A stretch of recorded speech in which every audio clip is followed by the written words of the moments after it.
The conference room smelled of lemon polish and old coffee. A breeze slipped through a window cracked open too far, rattling the blinds like restless fingers. I sat at the far end of the glossy table, beside a pitcher of ice water nobody touched.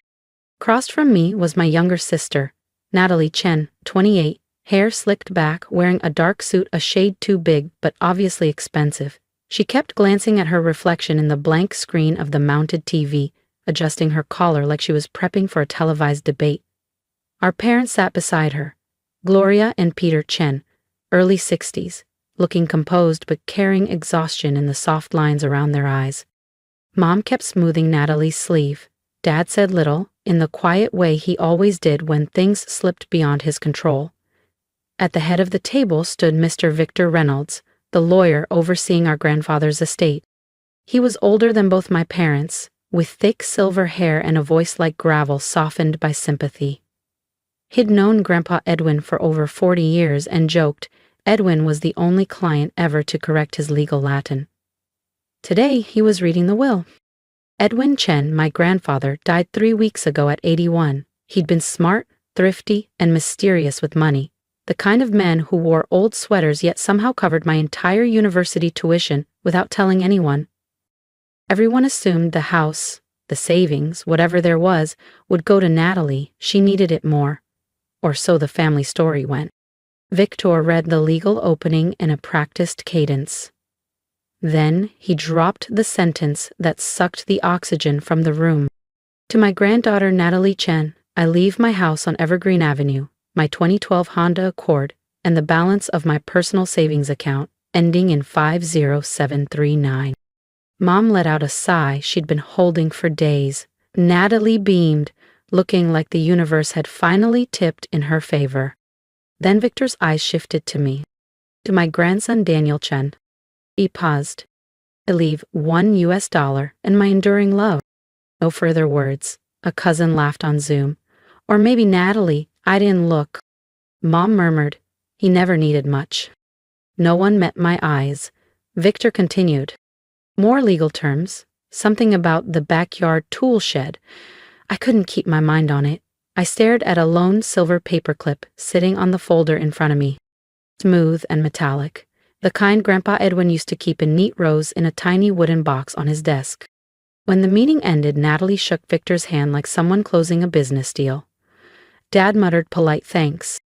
Mom asked where the title papers would be sent. I got up and left before they could force awkward goodbyes. Outside, the wind had picked up. The sky was that hazy gray at turns right before rain. In my coat pocket, I still carried a thank you card Grandpa gave me half a year ago, folded so many times the ink was barely visible. Never confuse silence with absence, Daniel. Quiet people often hold the biggest truths. 3 days went by. I didn't answer texts from anyone.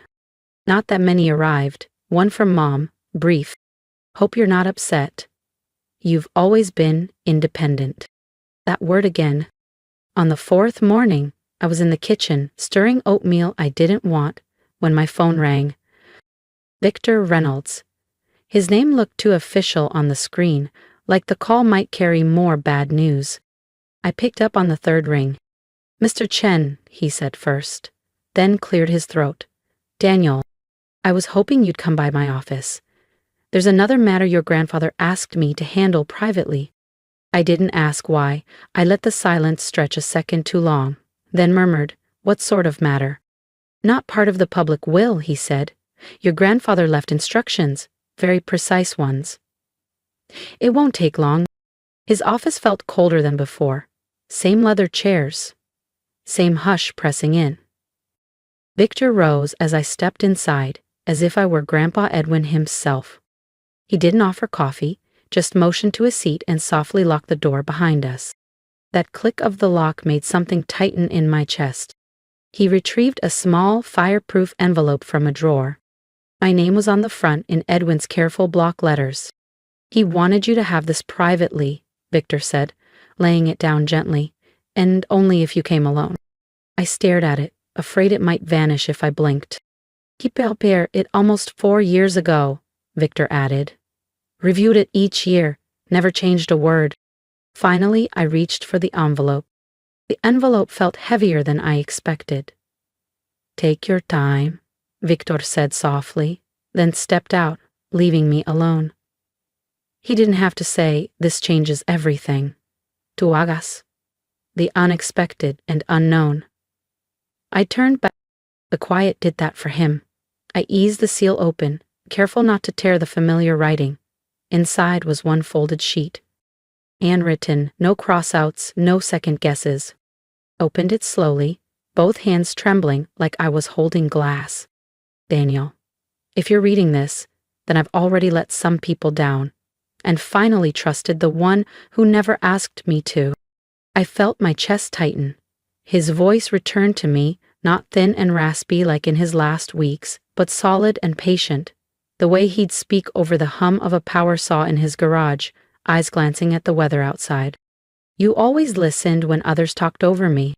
You knew which hinge squeaked. You learned to shape wood by touch, not only tools. I noticed that." Sunlight slipped through the blinds. I saw Grandpa's hands showing me how to smooth a plank with even strokes. He always said people rushed because they didn't trust what they were building. When I was 24, I moved to Singapore. I told the family I was consulting. What I left out was that I analyzed financial records for clients who rarely used real names. I blinked. Singapore had always been half hidden in his stories, a place of glass towers and silent ships at harbor. I learned early that people who shout often waste money, so I stayed quiet. I observed. I invested. I kept the accounts hidden.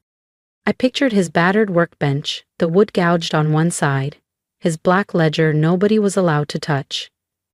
"The account in Singapore now holds about 4.6 million. You're the sole beneficiary?" I stopped. "Let the number hover, not sink in, just float. You won't find this in the will. I kept it outside the estate for a reason. They'd say you don't need it. But I've seen you give when no one gave back. How? You fade to keep peace." I released a breath I hadn't realized I was holding. He'd seen me. "You were never invisible, Daniel. They just looked with the wrong eyes." At the bottom was his name, written bold and certain, Edwin Chen. I never expected a single sheet of paper to turn my entire family upside down. And if stories like mine keep you hooked, make sure to hit subscribe so you don't miss what happened next.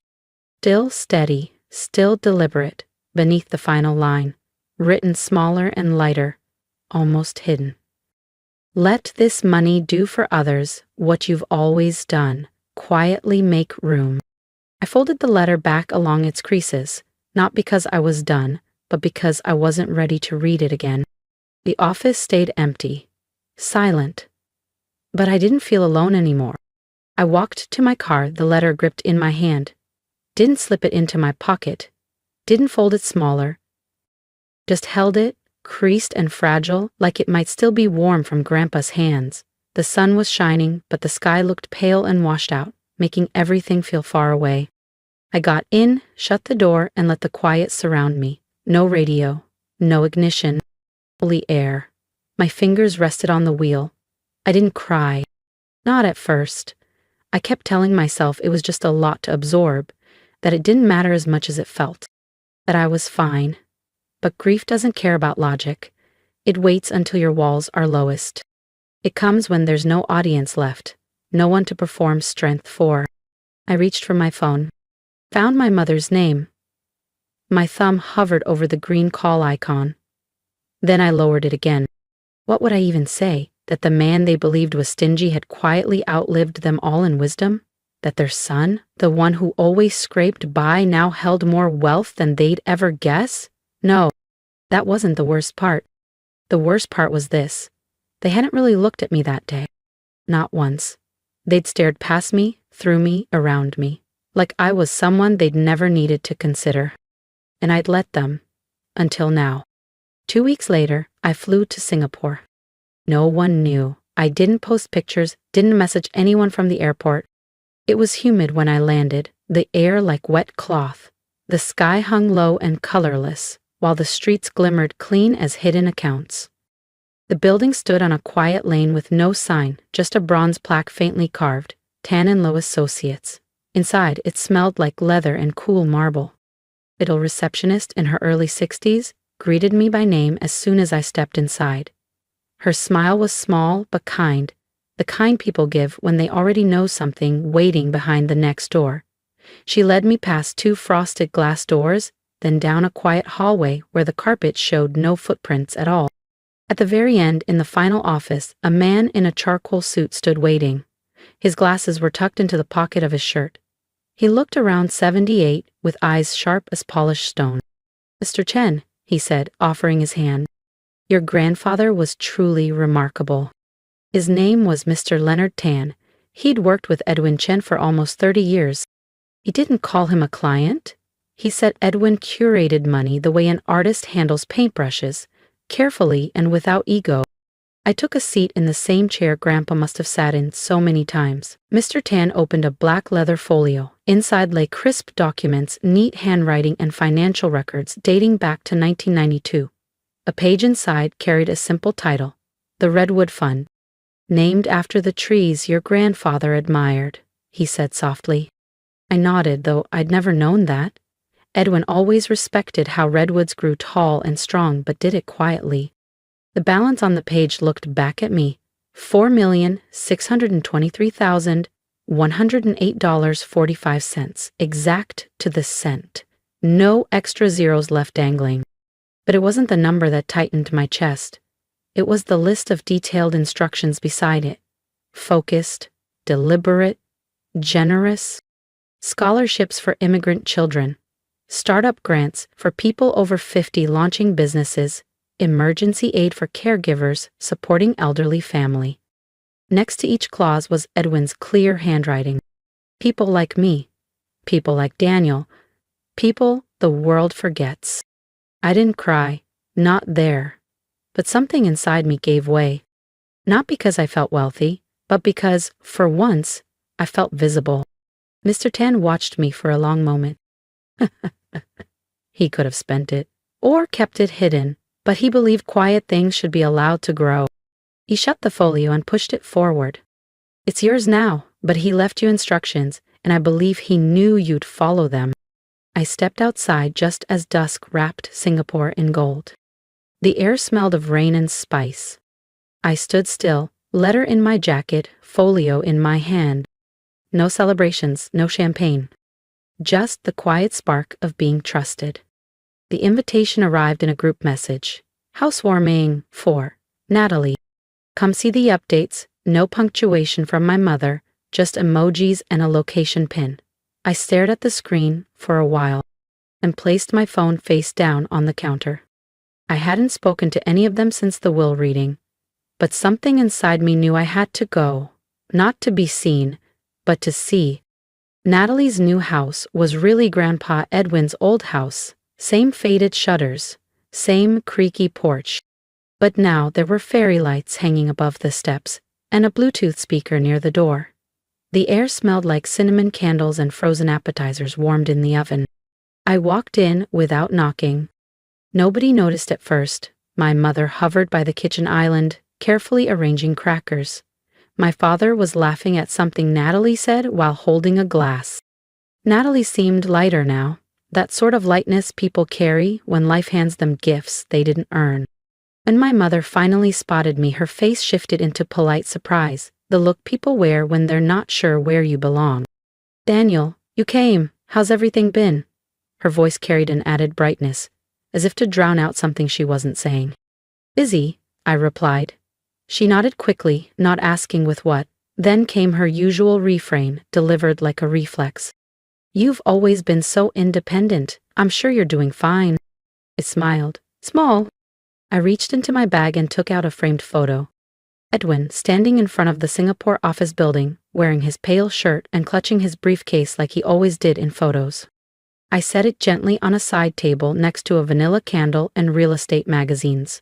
No one noticed at first. I said nothing. Didn't bring up the Redwood Fund, didn't explain the photo, didn't share updates. I let them believe what they wanted. And when Natalie raised a glass to toast family who believed in me, I slipped outside. The night air was cooler than I remembered. I zipped my jacket. Didn't look back. The office was modest, 2 rooms above a tailor's shop, A window that's stuck during rain. Beige carpet someone tried disguising with a woven rug. But the door bore my name, Chen Redwood Financial. Chen for Edwin, Redwood for quiet strength. Though no one in my family ever used the name, they preferred simpler words. Edges they could grab onto. I never told my family about the business. Not because I was angry. There simply wasn't room in their world for what I was building, and maybe that was the point. The first person I helped was Simon, 63, newly widowed, 5 years from retirement, buried under medical debt from his late wife's illness. He cried in my office when he realized he didn't have to sell his car, said it was the first time anyone showed him a spreadsheet that made sense. The second was Anita, a former cafe worker who raised 2 daughters alone and never opened a savings account because, as she said, savings from what? We started with $40. 6 months later, she'd saved over $1,200 and felt calmer than she had since 2001. Since I didn't take photos or collect testimonials, no dramatic before and afters. This wasn't about marketing. It was about what grows quietly when no one's asking you to prove yourself. I kept Edwin's letter in my desk drawer. On days the office felt too small or progress too slow, I'd take it out and reread the final lines. Let it help those like you. Quiet souls people think aren't paying attention. It was never just about the money. It was about giving people options. Time. Dignity. A path forward that didn't require permission. One night after everyone left, I stood by the window, watching neon lights flicker below. I thought of Edwin folding his wealth into silence. How no one asked why he lived modestly. They just assumed. Maybe that's why he chose me, not because I needed help, but because I understood not wanting to be seen as needy. People think legacy has to be loud, a statue, a plaque, a hospital wing, but sometimes it's explaining a spreadsheet gently, covering a bus fare, answering a late-night call without judgment. Sometimes legacy is the thing nobody claps for, and I'm okay with that. A year passed. The rug still curled at the corner. The window still stuck when it rained. But my wall calendar filled with names, check-ins, second chances first penciled in, then slowly inked over. On a quiet Friday, Simon came by with a thank you card and pandan cake. He smiled like someone breathing easier. He handed me a letter. It's the email I sent to cancel the collection plan, he said. Took me 3 tries, but I hit send. I nodded. Let the moment stand. At the door, he paused. Your grandfather, he must have been something. I glanced at Edwin's photo on my desk. Him still is, I said. Later, alone, I read Edwin's card again. Don't ever let them mistake silence for absence, Daniel. Quiet people carry louder truths. I smiled, turned off the light, locked the door behind me. If you've ever been overlooked because people thought you didn't need help, maybe you understand. If you do, leave just one word Edwin should have heard more often. If my story echoes something in your own life, let me know below. Share your word for quiet strength, or tell me about the silent victories you've carried alone. I believe legacy isn't loud, it's the kindness no one sees. Don't wait for permission to help others. We can change more than we know.